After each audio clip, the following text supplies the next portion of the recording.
Hey, what's up, everybody? True Boxing here. Thank you for coming back to get hit with the truth. So today we're doing a what's next on Daniel Dubois, the newly crowned IBF Interim Heavyweight Champion, former world title challenger, former WBA regular champion.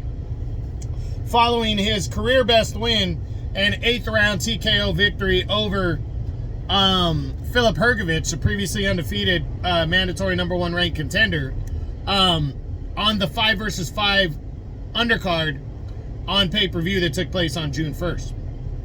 Now, before we get into that, if you could smash the like button, leave a comment, or subscribe to the channel, I really do appreciate any and all support that I can get as I continue to build my channel here. So Daniel Dubois, I mean, what an upset. I didn't call the upset. I thought Hrgovic was going to win, but I did tell everybody that Dubois was a lot bigger underdog. He had a better chance than people were giving him credit for. And he, went out there and fought his ass off, fought like a champion, earned that victory over Hrgovic with the 8th round TKO, and is now in the driver's seat to earn a title shot. Excuse me. Another title shot.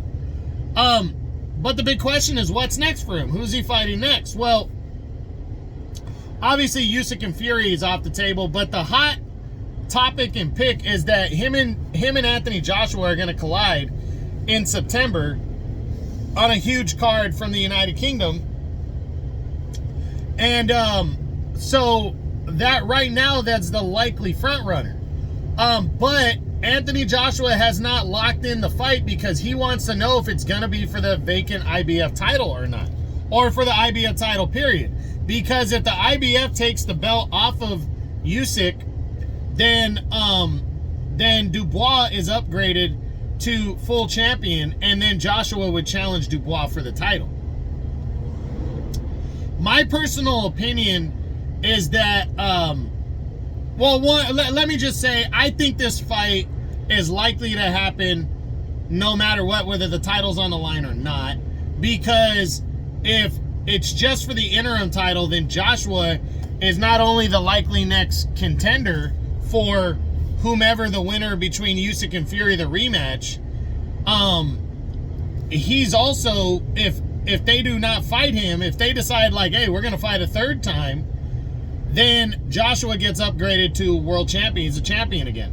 So I think he's going to move forward with this fight with Dubois no matter what. But we'll see.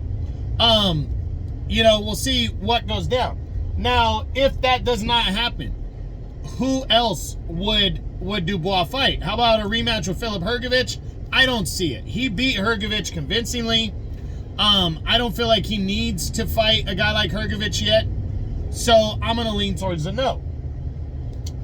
Then Zhilei Zhang. Well, it depends on what happens with Anthony Joshua. If Anthony Joshua decides to not fight him in September, I think it's going to be because he's going to fight Zhang. Because Zhang just knocked out Deontay Wilder. Zhang's a big deal. Zhang's a big name. And I think Joshua will want to get some of that. So I think Joshua, if he doesn't fight Dubois, it's because he moved forward to fight Zhang instead. So that's my opinion there on, I don't see a Zhang and Dubois fight being possible. But it could happen, but Zhang would have to kind of fall to him. And I don't think he will.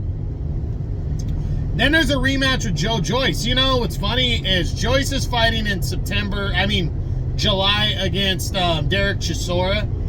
I think Dubois' confidence is so utterly high right now. If a fight with Joshua fell through, I think Dubois would entertain a rematch with Joyce. I think he would want to get that smoke. I think he'd want to avenge that loss. So I definitely could see Dubois giving Joe Joyce a rematch if the fight with Joshua doesn't happen. Then there's Joseph Parker.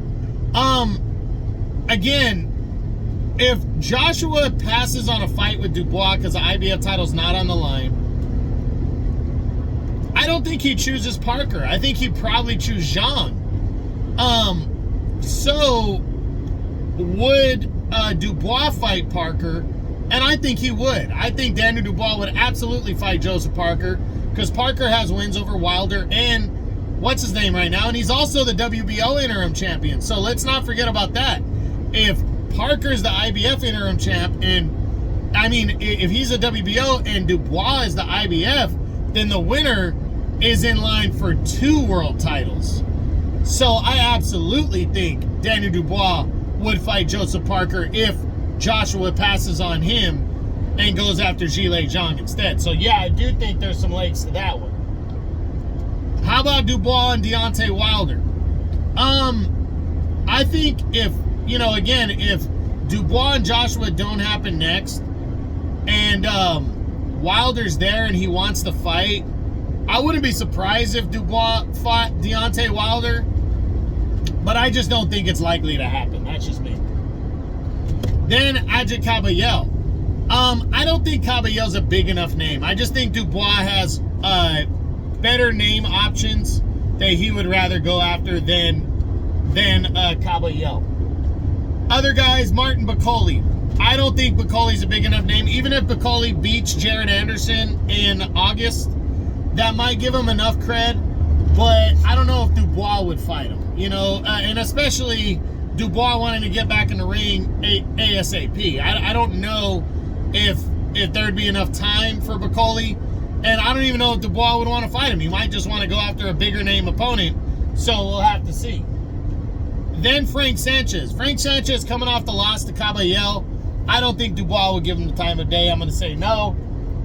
Jared Anderson. That's an interesting one. If Anderson beats Martin Bakole in August and Joshua passes on Dubois, I wouldn't run it past either one, because here's the kicker.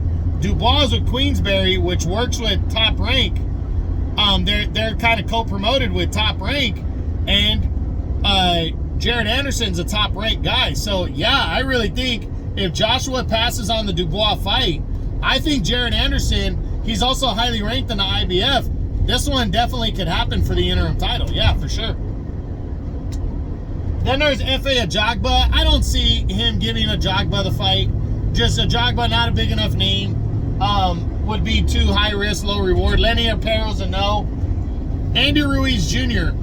I think Dubois, if this fight's available and Andy Ruiz beats Jarrell Big Baby Miller, especially after Dubois beat Big Baby Miller, I think there's a possibility that this fight could happen. So, you know, that's pretty much everything.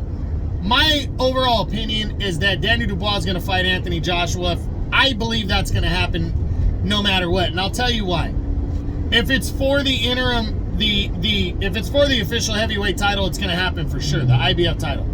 If it's just for the interim belt, I still think it happens, because Joshua, with the win, would be the mandatory #1 contender, and he'd be the biggest name for Usyk and Fury for their, you know, after their rematch takes place in December. So I think Joshua would be right there waiting and willing for a rematch. For a showdown. So I really think he's going to fight Dubois. I'm pretty sure he's fighting Dubois no matter what.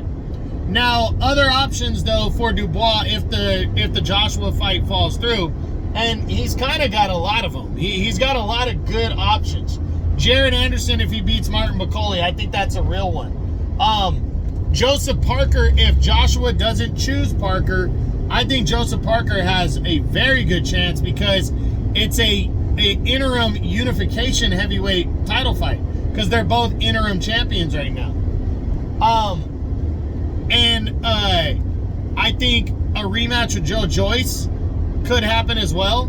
So there's a lot of good matchups for Daniel Dubois that I could see, and I'm really looking forward to seeing what happens, but I really believe it's going to be Anthony Joshua for either the IBF title or the interim IBF title. So we'll see what happens, but that's it. That's what I got. That's my what's next on newly crowned IBF Interim Heavyweight Champion Daniel Dubois, following his career best win and 8th round TKO of Filip Hrgovic as he captured the vacant IBF Interim Heavyweight title. I hope you enjoyed the video. If you did, smash the like button, leave a comment, or subscribe to the channel. I appreciate any and all support. This is True Boxing.